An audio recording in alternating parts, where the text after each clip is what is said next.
Là, tu es chargée de communication et ancienne service civique auprès du CRIJ, mais c'est quoi le service civique? Tu sais Delphine, le service civique est surtout un excellent moyen pour les jeunes de s'insérer professionnellement. En gros, ça te permet de définir ton projet professionnel tout en développant tes compétences et en valorisant ton savoir-être et ta confiance en toi. Plus en concret, c'est un dispositif de l'État qui permet aux jeunes d'effectuer une mission au service de l'intérêt général, par exemple dans une association ou une collectivité territoriale. Mais c'est dur de trouver une mission en service civique? Alors pas du tout. En fait, si tu y penses, en 2017, juste ici à La Réunion, 1974 jeunes ont effectué une mission de service civique dans 122 organismes différents. Après, chaque année, il reste quand même des missions non pourvues. Par exemple, aujourd'hui, il y en a un peu plus que 400. Et pourtant, c'est pas du tout difficile de trouver et être recruté pour une mission en service civique. Il suffit juste de se connecter sur le site du service civique et de rechercher une mission qui t'intéresse. Moi, c'est comme ça que je fais. Et du coup... Alors, j'ai vu, Delphine, que tu as plein de questions sur le service civique. Je te propose d'aller au CRIJ Réunion pour en savoir un peu plus.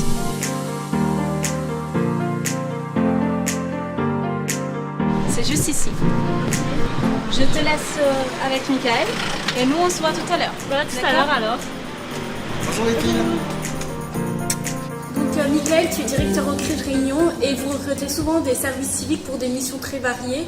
Quelles sont les conditions à respecter pour un organisme? Alors déjà, un organisme, pour qu'il puisse accueillir une personne en service civique, il faut qu'il ait un agrément au niveau de la DGSCS, donc la Direction de la Jeunesse, des Sports et de la Cohésion Sociale.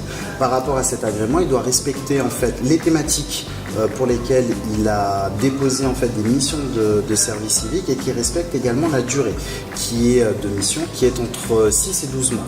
Donc par rapport à ça, il doit garantir bien entendu le tutorat et l'accompagnement du service civique pour qu'il puisse en fait définir son projet professionnel et qu'on aboutisse en fait à une insertion sociale réussie. À côté de ça, on a une obligation aussi pour donc une formation civique et citoyenne. Donc il y a un volet théorique et un volet pratique. Donc il y a différents organismes sur le territoire qui dispensent cette formation, dont le CRIJ notamment, sur le volet formation civique et citoyenne, et tout un volet sur la formation de premier secours, qu'on appelle le PSCA. Et à côté de ça, bien entendu, il y a l'indemnisation, ce qu'il ne faut pas oublier, donc qui est d'un montant en fait à la charge de l'organisme agréé de 107 € et au niveau de l'État, donc l'organisme payeur, ça s'appelle l'ASP, qui est de 472 €.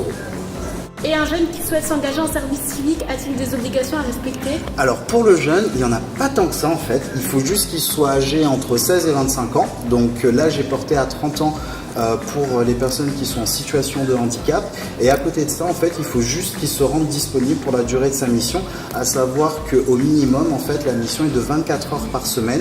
Mais mis à part, on va dire, ces deux critères au niveau de la personne qui souhaite s'engager en service civique, le service civique est vraiment ouvert à tous les jeunes Européens, à toutes les personnes qui résident en France, sans aucune condition, que ce soit en termes de diplôme, d'expérience professionnelle. C'est vraiment une première expérience qui permet aux jeunes d'avoir une réelle immersion au sein d'une structure, associative ou non, pour pouvoir définir son projet professionnel sous le tutorat de l'organisme.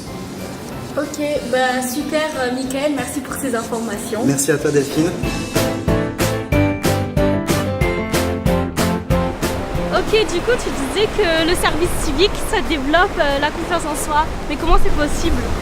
Alors, si ça t'intéresse, je te propose d'aller voir d'autres structures qui accueillent des services civiques pour voir ça un peu plus en détail. Ok, super, allons-y.